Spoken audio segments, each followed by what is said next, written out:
வணக்கம் நண்பர்களே. ஸோ பார்த்தீங்கன்னா, இன்னைக்கு நம்ம சேலஞ்சோட 31 டே. ஸோ காலையிலே பிரேக்ஃபாஸ்ட்டுக்கு என்னன்னு பார்த்தீங்கன்னா, 5 பாயில்டு எக்ஸ், ஒரு ஆப்பிள், அப்புறம் பிளாக் டீ அப்படி குடிச்சிட்டு நான் ஜிம்முக்கு போயிட்டேன் கைஸ். கைஸ் டீ ஷர்ட் எப்படி இருக்கு? கும்முன்னு இருக்கா? எங்க அம்மா வாங்கி குடுத்தாங்க. எங்க அம்மா செலக்ஷன். என்னம்மா டீ ஷர்ட்டு அப்படின்னு கேட்டேன். டேய் போடுறான்னாங்க. போட்டு வந்து நின்னா, டேய் ஜெயம் ரவி மாரி இருக்கடா அப்படின்னாங்க. சரி இந்த காக்கைக்கு தன் குஞ்சு பொன் குஞ்சு அல்லவா?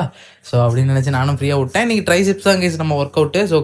ஸோ கிளியராக போட்டு வந்தோடனே வீட்டில் இல்லை வாட்டர் மிலன் இருந்துச்சு. லைட்டாக சாப்பிட்டு ஸோ ஃப்ரெண்டு வந்து ஷட்டில் கார்க் விளாட்லாம்டா அப்படின்னு சொன்னால், சரி ஓகே டயர்டாக இருக்குது பட் பரவாயில்ல விளாட்லாம் அப்படின்னு சொல்லி நானும் விளாட ஆரம்பிச்சிட்டேங்க. ஸோ ஃப்ரெண்டோட ஷட்டில் கார்க் விளையாடி முடிச்சுட்டு ஸோ வீட்டுக்கு வந்து சிக்கனை சமைச்சு சாப்பிட்டு ஸோ முடிச்சுட்டு நம்ம ஃபியூரியே ஒரு வாக் கூட்டு போயாச்சு கைஸ். நான் வந்து இருக்கிறது ஒரு ஹவுஸ் யூனிட் மாதிரி ஒரு ஏரியா. என்ன இப்போ வந்து டாக் வந்து வீட்டில் ஒரு பார்க் பண்ணுச்சுன்னா 5 வீட்டு கேட்கும். ஸோ அந்த மாதிரி இடத்துல நான் எப்படி பெல்ஜியம் ஷெப்பர்ட் மாதிரி ஒரு ப்ரீடை வச்சு மெயின்டைன் பண்ணுறேன் அப்படின்னு பார்த்தீங்கன்னா, வாக் கூட்டு போவோங்க. ஸோ ஒரு 30 மினிட்ஸ் டு 40 மினிட்ஸ் வந்து பார்த்தீங்கன்னா வாக் பண்ணுவோம். ஸோ அட்ட ஸ்ட்ரெச்சில் பண்ண மாட்டோம். ஸோ 10 மினிட்ஸ் வந்து ஒரு வாக்கு. ஸோ அது வந்து இம்பல்ஸ் கண்ட்ரோல் பண்ணும் போது அது எனர்ஜி அதிகமாக பர்ன் பண்ணும். ஸோ அவ்வளோதான் கைஸ் மேட்ரு. ஸோ பார்த்தீங்கன்னா 10,000 ஸ்டெப்பை கம்ப்ளீட் பண்ணிட்டு இன்றைக்கி நாளை வெற்றிகரமாக கடந்துட்டு